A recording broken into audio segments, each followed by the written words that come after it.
Hey folks, I'm Tina Floyd with Follow the Coin, and we have with us Andy Manoske, a longtime friend of mine, actually, and also an advisor to Follow the Coin.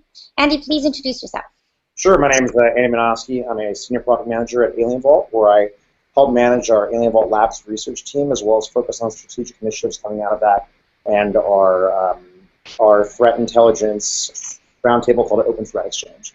Prior to that, I was an associate at GTV Capital, where I focused on venture capital firm that spans across the U.S. and China, where I focused on investments in infrastructure companies and did a lot of heavy research into Bitcoin for both investment purposes and also for sort of financial background for our investors and some of our other strategic partners. So, lots going on in the Bitcoin space lately. Have you been watching Bitcoin? I have been watching Bitcoin. It's very interesting. Yeah, what do you think about Bitcoin in general? So my feelings on Bitcoin are that technologically it's absolutely fascinating. And I say that technologically in terms of the cryptography that's associated with Bitcoin and also sort of the technology of the economics and finance associated with it. Definitely the ability to have the blockchain certify units and accounts and stores of values as well as also transactions is really fascinating. And I think that technological advances that we get from that are going to power a lot of other different parts of software that are focused heavily on sort of like maintaining consensus of quorum. That's really exciting. From a finance point of view, it's also very interesting in that, at least in design, Bitcoin is supposed to be a currency that is completely unregulated by or even affected by any other major governments. And as a consequence of that, it should provide as sort of like a very interesting hedge against possible macroeconomic events associated with governments, as well as providing a means of transferring international capital that aren't restricted by tariffs or currency regulations, etc. So it's pretty exciting.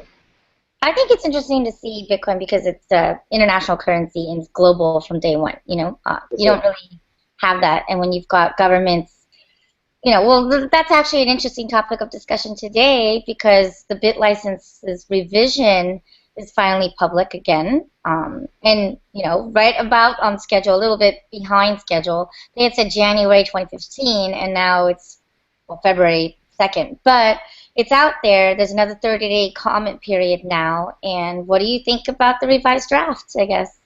I mean, when you look at BitLicense v1 versus BitLicense v2, they're actually sort of, and especially taking into account the comments that were associated with them, it's actually pretty much what you would expect.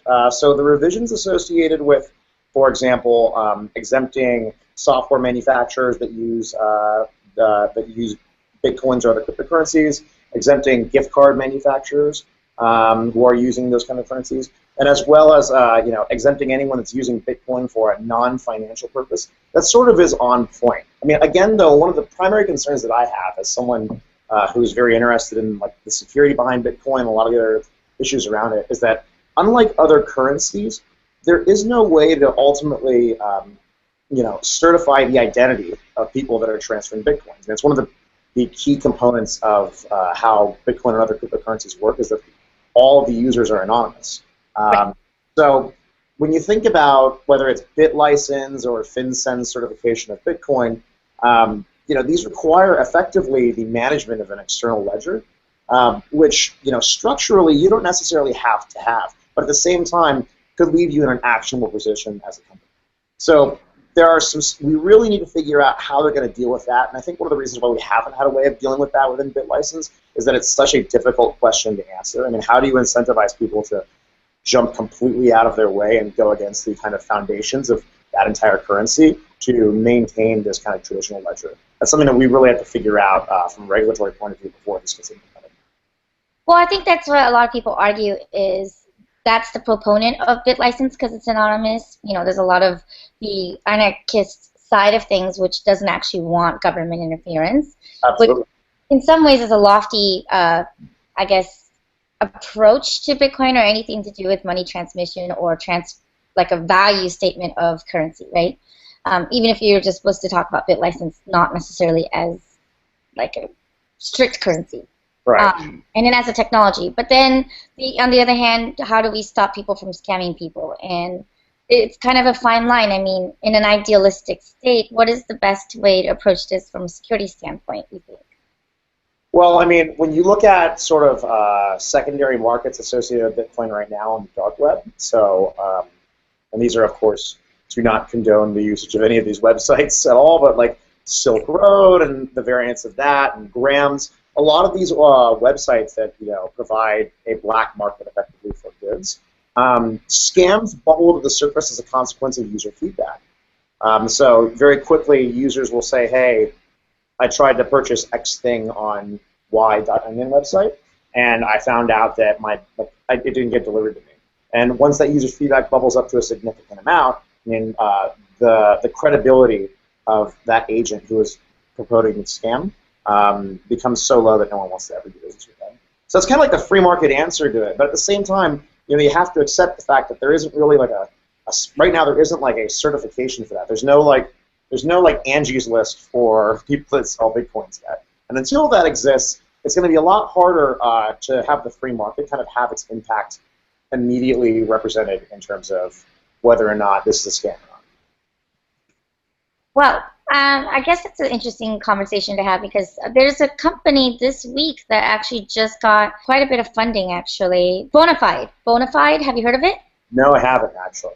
Bonafide is actually trying to be kind of like a reputation system for Bitcoin is what the tagline is. But basically it's like letting companies and individuals gauge each other's trustworthiness by acting kind of like a Yelp, sort of review and transaction status and kind of making sure that the transactions are trustworthy. Sure. I think that's a very interesting technology, although there's always going to be people who work around legal structures and regulation and just do whatever they want, right? I mean, you have that problem even with fiat currency. So it's kind of like this, well, how much of this can you actually try to regulate and then kind of strip away the great bits of Bitcoin where anonymity actually makes for, easier, faster transactions, store of transfer in a very solid, decentralized way. But then on the other hand, it's a, what do you think? Is it necessary, all of this regulation?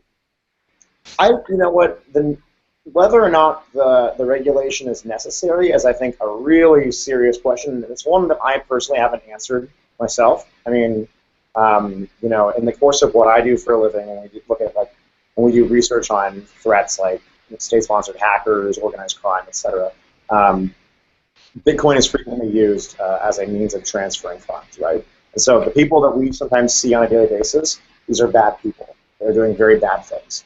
That aside, does a FinCEN ledger process preclude them from, buying hackers to go out there and destroy something?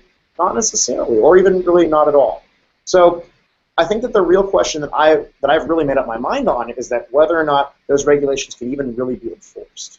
And things like BitLicense are things like, I really don't believe that there's a way to structurally enforce BitLicense.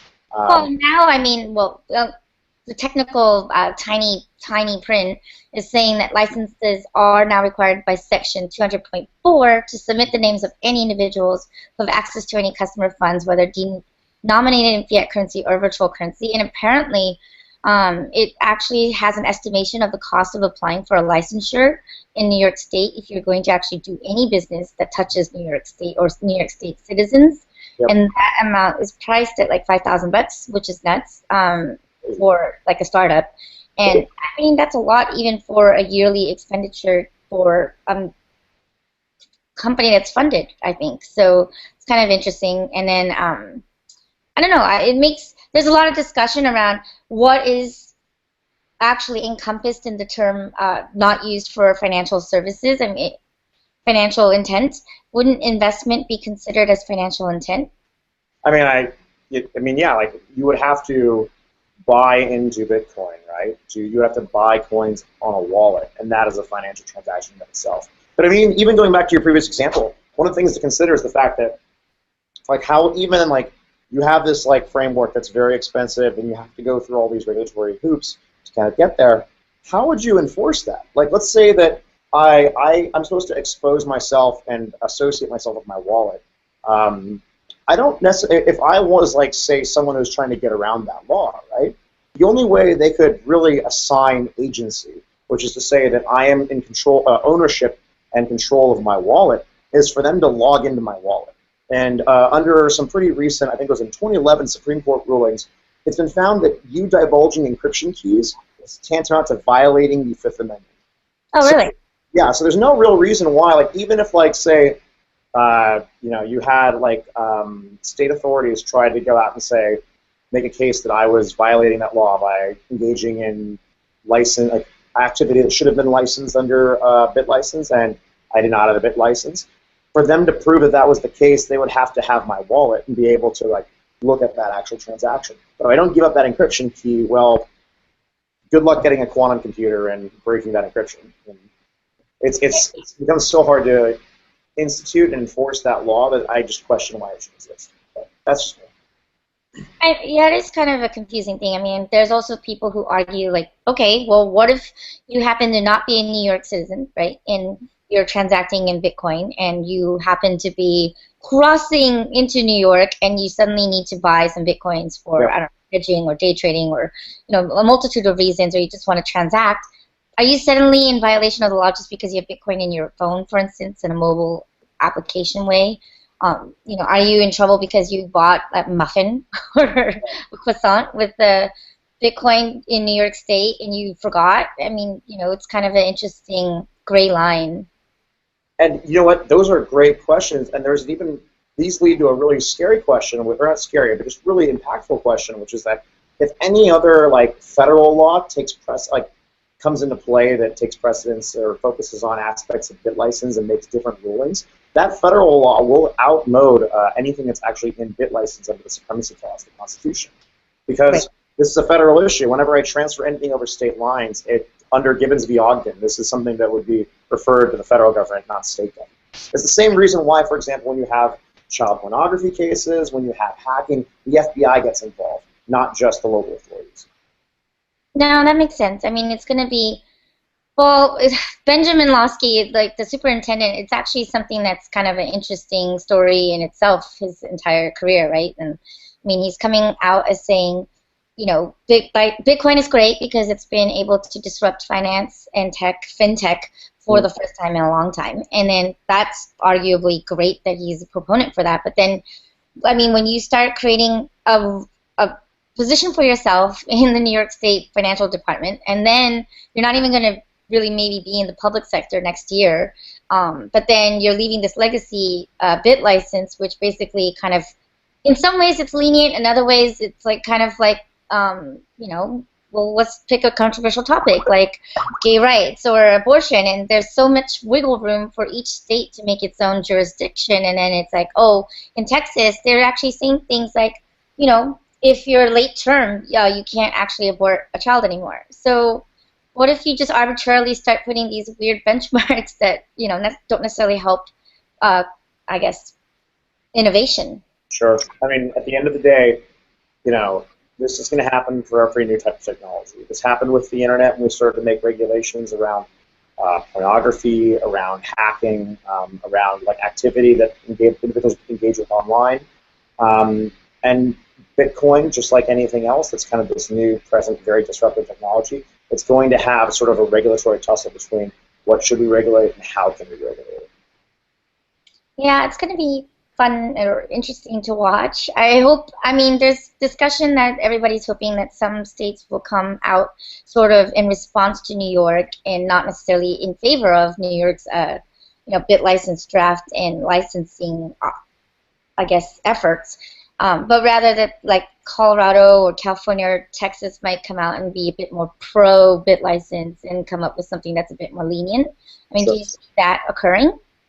Definitely. I mean, it really comes down to the lobbyist organizations in every state. I mean, one of the reasons why you see bit license coming out in New York is because it's the center of, Wall Street is the hub of financial activity in the United States. So, I mean, obviously, they're going to be very sensitive to anything that involves whether that currency is like a cryptocurrency like Bitcoin or Litecoin, or whether it's any other type of foreign currency, exchange and movement of that currency within that region.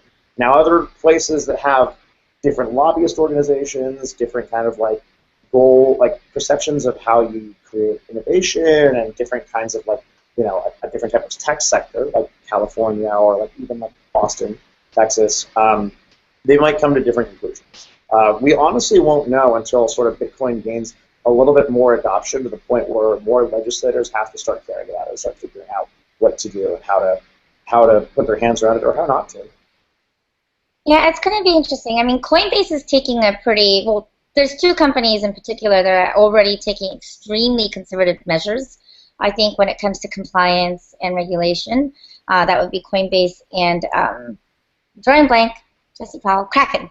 So Coinbase and Kraken is, sitting here taking all of the security measures and really, really being conservative. And I think it's an interesting approach. I mean, there's arguments to and from Coinbase's approach to business where they're actually sitting here maybe becoming like the Google of Bitcoin, where they're, adopting new technologies that other startups are doing. And so, there's a discussion about whether or not they're being a monopoly, which is besides the point. It's kind of interesting to see, like, is it, I mean, I guess maybe at the end of the day, we have to try to make sure that all of the companies are erring on the side of caution, but then it's going to be costly for them to be compliant and regulatory sound, and then, that takes out, even though there's the provisional bit license for startups, for instance, or new businesses, that's still 2 years, and in 2 years' times, how often do you actually see startups being able to make enough traction and monetization in stable form in order to pay for a $5,000 license every year? Yeah, I mean, like, honestly, if you can make it to that point, that's great. But, going back to my experience in venture, when you look at very early stage startups, getting to the point where you're even alive in 2 years is a major concept. So Right. It's much less having the ability to pay for all this licensing and then going through the rigor of ensuring your compliance. I mean, yeah, I think you're absolutely right. I think, to be fair, though, I do think that Coinbase's sort of approach to being very, very rigorously focused on security is important, because when you think about it, Bitcoin, if you really want to have adoption of a currency, and I don't mean just a cryptocurrency, but any currency out there, you have to have really two things. You have to have, in addition to the fact that it can be used as a unit of account and store of value, you have to have legitimacy of some kind. There has to be some kind of major groundswell that effectively says that this is something that there's a demand that's being satisfied by this currency, and you have to have security. At the end of the day, like, when you look at your dollar, the full faith and credit of the United States is embodied within that dollar. When I go out and I spend that dollar abroad, there's an aspect of knowledge that this dollar is backed by the United States government. But Bitcoin isn't really backed by anything, which is, both good and a bad thing. It's like not only is it a fiat currency like the dollar, but it's not controlled by anything other than sort of the consensus and quorum of the community. Now, the rules that are set in place are sort of that security, but there is no inherent security around my wallet, such that I should, put the same kind of faith and credit into my wallet's well-being as I would necessarily my account at, JP Morgan or my account at Wells Fargo. So when you think about sort of people that are hosting wallets or Bitcoin exchanges, the level of rigorous security that they apply, I mean, that adds more security, that adds more faith in that currency. And so if like right now, when I look at like exchanges like Mt. Gox, like Bitstamp getting broken into, I'm much less likely to use those than I am something like Coinbase, where they've taken extreme security rigor to how they do pen testing, how they do ensuring ultimately that both their network and their infrastructure are secure. And, well, no, I mean, I'm 100% in agreement. We've both, I know people who've lost a bunch of money in Mt. Gox, and now Kraken is helping to make sure that that money maybe is refunded. That's cool.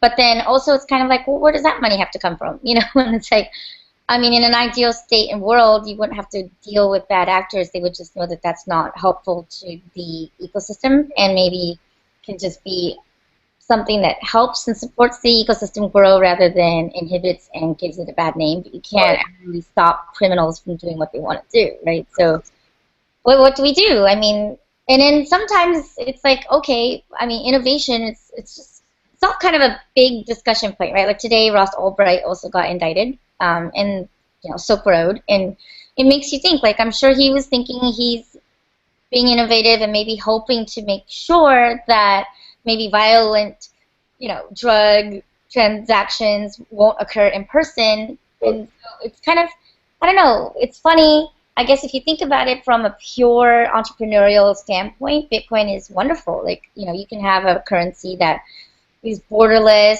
People that are unbanked can use it. It transacts immediately. It's cost efficient. And then there's also the discussion. I mean, a lot of people have brought up the point that maybe the foundation layer needs to be a current. Maybe there needs to be voted in democratic with actual democracy built into it kind of entity that says, hey, there's this foundation layer. This is where we secure the funds, right? And then you guys can do whatever. But I mean, maybe that's just a crazy idea. What do you think? I mean, it's not crazy. I think that that would be a seismic change that would have to happen within Bitcoin itself. And in some ways, like, in all honesty, like, in creating a new cryptocurrency and figuring out a migration path from Bitcoin to that might be a better approach. But I think that there are some concrete security measures that are entrepreneurial in nature that the Bitcoin ecosystem can take right now. For example, obviously, Mt. Gox, Bitstamp, other exchanges that have been broken into have exposed the fact that there is a very serious problem when it comes to retaining my store value at a exchange. Now, there are two ways to approach that problem. One is through security regulations. There's precedence for this in the real, outside of the cryptocurrency world, with something called PCI DSS, the Payment Card Industry Data Security Standard. So all the major payment card industry manufacturers, who said MasterCard, et cetera, got together and said, look, we're going to say that anyone that uses our credit cards has to have this minimal level of security. And now, people are in debate whether or not, you can debate sort of like the individual tenets of whether or not PCI DSS 3.0, for example, is overly rigorous or not rigorous enough. But the fact that you had the industry come together without government regulation and say we should have this minimal level of security shows that it's possible to do this. There's also the other aspect of this too, that beyond even security, you have to accept the fact that people are going to get hacked into. That's a really scary concept, but it's one that we're starting to accept even in like enterprise security and other aspects. Traditional commerce. I mean, how many traditional commercial retail outlets have been hacked this last year? There's Home Depot. I mean, the list is forever long. So the way to spin that into a positive is to say, all right, well, two things. One, you can try to learn from those attacks and sort of learn from the people that are breaking into them. So if Bitstamp and Mt. Gox have been very forward about how the taxonomies of those attacks have gone and sort of exposing the external traffic associated with that, we as an industry could have learned how to defend better against those kind of attacks. Well, yeah, and then, I mean, that actually is a great use case, Bitstamp. I mean, the BitGo and Pantera, they all came together with Bitstamp, and now everybody knows that you kind of need multi-sig if you're going to run an exchange, and it's a no-brainer, right? And it's an expensive lesson to learn, a $5 million lesson to learn, but you're kind of like, what is a lesson for everybody to move forward? So it's kind of interesting. I guess you're right. Maybe we always also forget that this is pretty much, I mean, Bitcoin, as much as there's exchanges and such and lots of transaction volumes, is still pretty much kind of startup land, right? Totally. I mean, when you look at one startup that I haven't seen yet, and this may just be out of personal ignorance, but one that I would love to see, and it has a lot of really strong precedence in the real world. When you look at bank runs during the early to mid sort of 20th century, right? One of the ways that they sort of abated, the United States government abated the impact of bank runs. And bank runs and other sorts of actions that would have removed either the currency out of people's accounts or made their currency otherwise instituted levels of sort of insolubility, is FDIC insurance.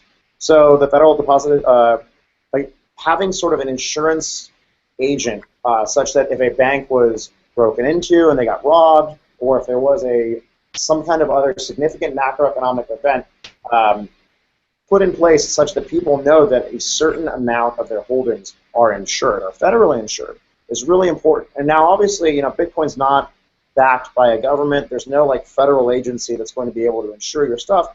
But I'm sure there's some way for a private organization to come in and kind of institute and create a similar type of service. Vice there is, I leave that to entrepreneurs smarter than me. Actually, Coinbase is insured. A bunch of these exchanges are now emerging as having signed on insurance partners. I know some that are probably going to announce insurance-backed holdings in like this year. They're under embargo. I can't speak to that, but it is interesting that you mentioned that because I do know that they are generally moving towards finding some way to insure their reserves so that you can actually make sure that people can feel more safe. And it is interesting that you're mentioning you're actually talking about like a Bitcoin-specific insurance broker of sorts. Right. Well, I mean, like insuring sort of the value of my wallet, whether that wallet is a Bitcoin wallet, whether it's a Litecoin wallet, et cetera, is I think really important. Like insuring the value of any currency is really important. How hard is that I wonder how hard that's going to be to set up and how many regulatory loopholes somebody would have to approach from a startup standpoint, or maybe it needs to be somebody who's already got an insurance arm and then they just want to dedicate a sector of their business to Bitcoin, digital assets. No doubt. I mean, like I think that like they're going to have a lot of economies of scale that allow them to do that, in that they know how insurance goes and they've got a lot of money at their disposal probably. I think the biggest question that I would ask there is ultimately how do you value risk in that model? I mean, Bitcoin, again, it's a very new concept economically speaking. We're really good at valuing risk as a function of like a currency backed by a government and understanding sort of macroeconomic events that happen to that government. Figuring out how to like value risk for Bitcoin can be pretty complicated. And even then, we're not even that good at doing that like from a real currency point of view. So things get very real when it comes to Bitcoin in that regard. Nevertheless, just because a problem is hard doesn't mean that you shouldn't go out and solve it. In fact, the difficulty of a problem can sometimes be indicative of the value that comes with solving it. There you go. There we go. But I don't know. It's funny when you think about the internet. You're on Reddit. You go into gaming. You go into Bitcoin. I think the hard thing about anonymity and the web is people tend to get a little bit nasty behind anonymity. Like they think they could get away with things because it's not tied to their identity. But then that's proving actually with the Ross Ulbricht case to not be the case either. I mean, it's not really that safe. You can track it back. It might take years, but they do eventually find people who are responsible, right? So, right. I mean, you see it in gaming. How do you see the checks and balances of really horrible trolls, for instance? Well, gaming, it's actually the same thing as like how we deal with it in like the Silk Roads and sort of like the hackers of the world, which is you get banned, right? If I'm on World of Warcraft and I'm just running out there yelling profanities and other objectionable content, eventually someone's going to come and ban me. The same thing sort of, and I really want to emphasize the word sort of, exists in the real world when we talk about guys like Silk Road. If you become a significant enough like threat or problem for governments, for large corporations, etc., you're eventually going to have a lot of resources dedicated to tracking it and ultimately voiding that anonymity. And even when you think about things like Tor and I2P, which is sort of like Tor but focuses on another means of anonymizing information, there are ways to get around that anonymity. For example, when you talk about Silk Road, one of the reasons why Silk Road was exposed was because the web hosting provider for Silk Road, Freedom Host, was broken into by the FBI. Right. The FBI actually hacked into Freedom Host and deployed software that used an exploit within the architecture for Tor to actually like divulge the locations of people that were logging in and managing those websites. So, even like very, very powerful tools like Tor that are good for anonymity, all it takes is one mistake and you're not anonymous. In the case of Tor, for example, by everyone that downloaded the Vidalia client that allowed you to access Tor and then consequentially deep web websites like Silk Road or even WikiLeaks' submission forums, by having JavaScript enabled and a lot of these other tools that like we use and take for granted on the web every day, they've effectively allowed themselves to leak their IPs. So you're actually bringing up some interesting use cases for future startups or ideas to kind of help make sure the internet is more safe. Yeah. I mean, what if you have, it's not like people are going to love this as a service or a business or company, but if we think about some way to make sure that, the internet can be less of a horrible place, maybe that's a start. Well, that's what we try to do in security on a day-to-day basis. So we're, my team and I, we work on looking at threats created by people who are not good people in many cases, to make the internet a safer place. The one thing that I would add, though, is that we play sort of a, and I say we in the sense of like as an industry, and this applies just as much to security on the internet as much to Bitcoin, is that we have to play a very dangerous game. We have to play a game of ensuring security, ensuring sort of that things go the way that we as a general culture want them to go. But at the same time, we don't want to inhibit the ability for disruptive change. Right. So the question of anonymity, for example, right, it goes back to WikiLeaks. It provides a forum for potential whistleblowers and other people to share information that otherwise would not be shared because of fear of personal reprisal. Depending upon where you stand politically, that can be a very good thing or a very bad thing. But it's empowered by anonymity. If that anonymity wasn't there, reprisal could absolutely be had. So the question is anonymity a bad thing?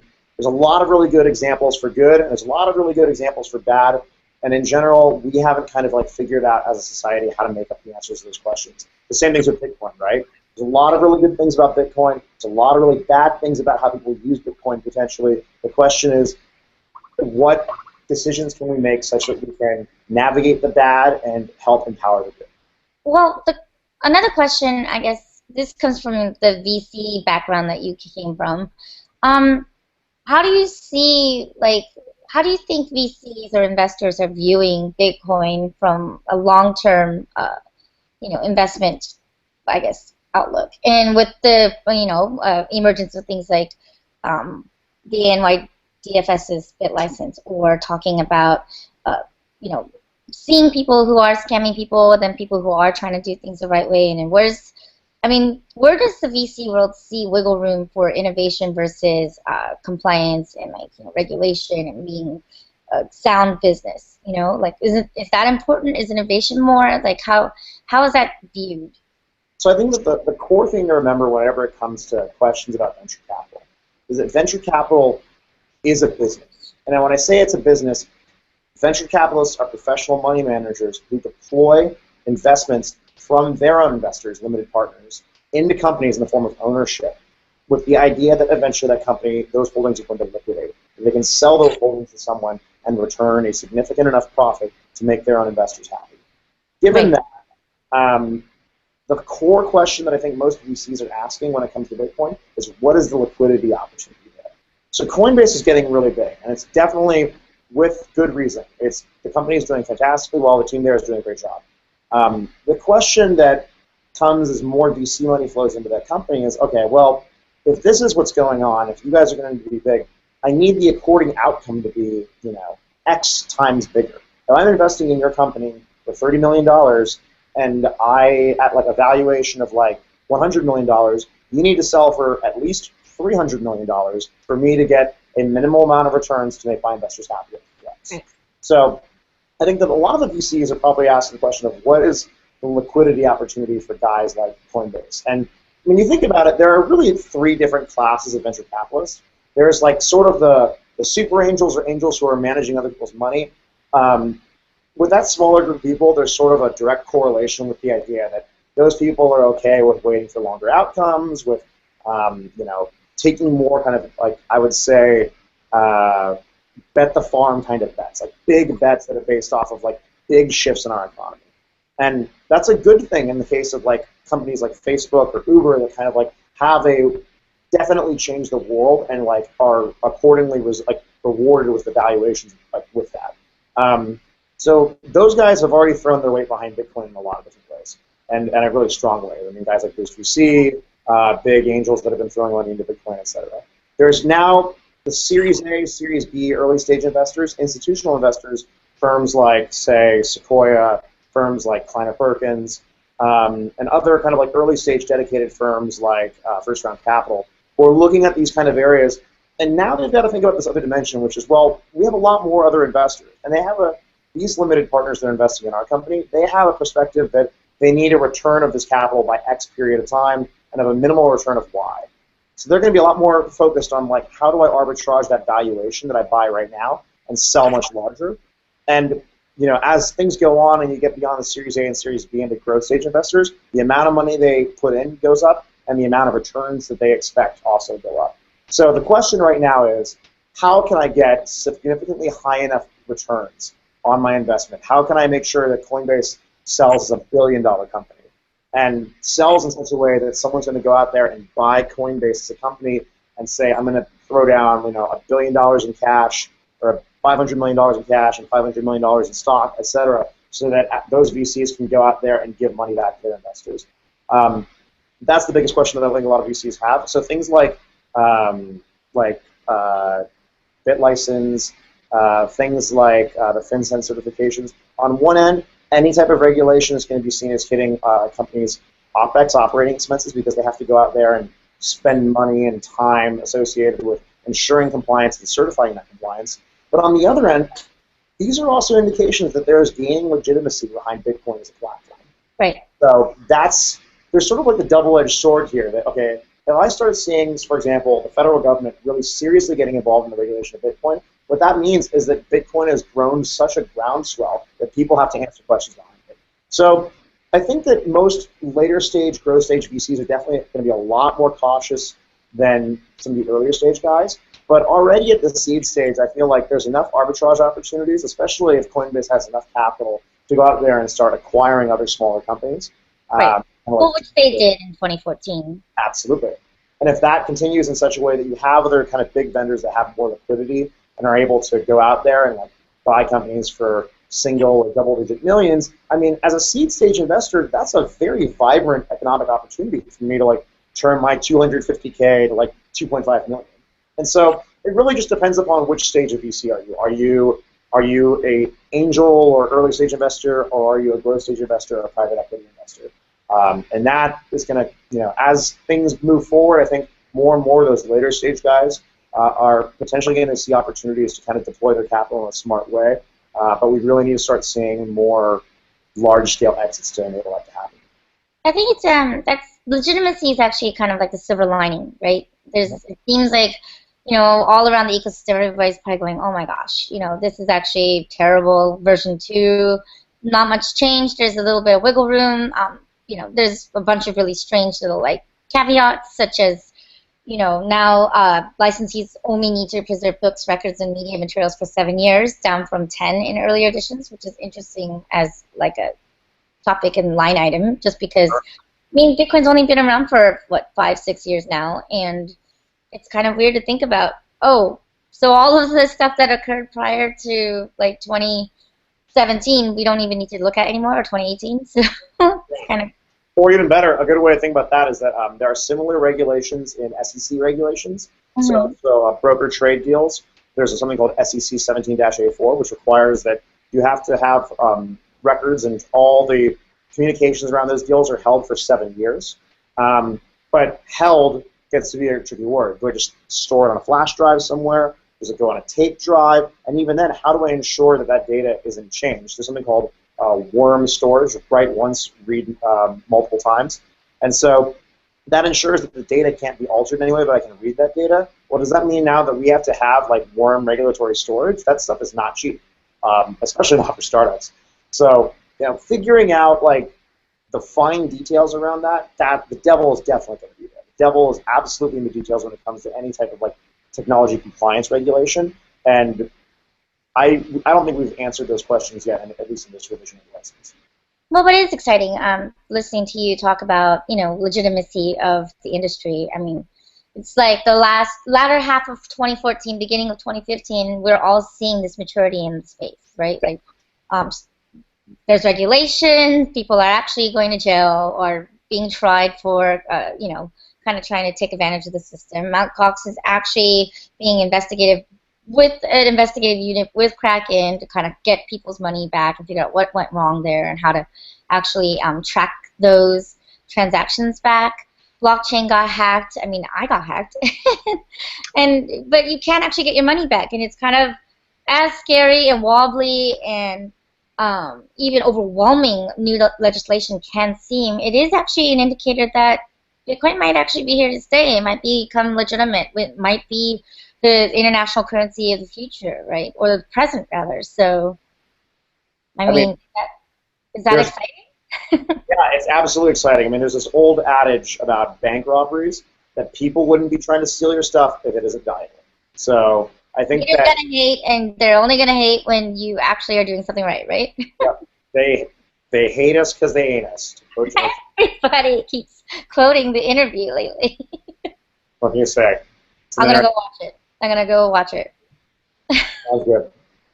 The haters can't sustain us. Got it. So there is a lot of overlap, though, isn't there, between gaming and Bitcoin a bit?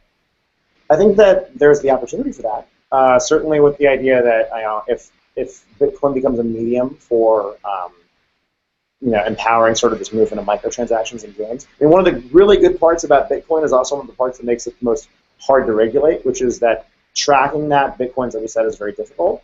So it's sort of like a tax-free kind of currency that I can buy things in. And that means ultimately higher margins for the game manufacturer.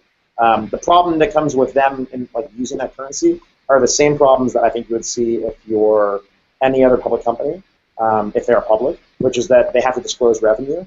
And all of that is definitely not going to be GAAP revenue. So it's going to be stuff that's going to kind of fall out of the purview of what a lot of traders look at as sort of the dictum of company health. Interesting. That's very interesting insight. So food for thought. Maybe we'll dive into that as a topic next show. Do it. Accounting. Woo! Done. Yeah. Well, thanks, Andy, for your time. Excited to have you on the show more often because you always lend such a great perspective to things from, your background and experience. So security and VC, thank you. Well, the crypto nerd in me is really excited to be here, as is the non-crypto nerd in me. So thank you very much for the opportunity, and that's a pleasure. All right, well, thank you, and we're going to stop the broadcast. So bye, guys. Later.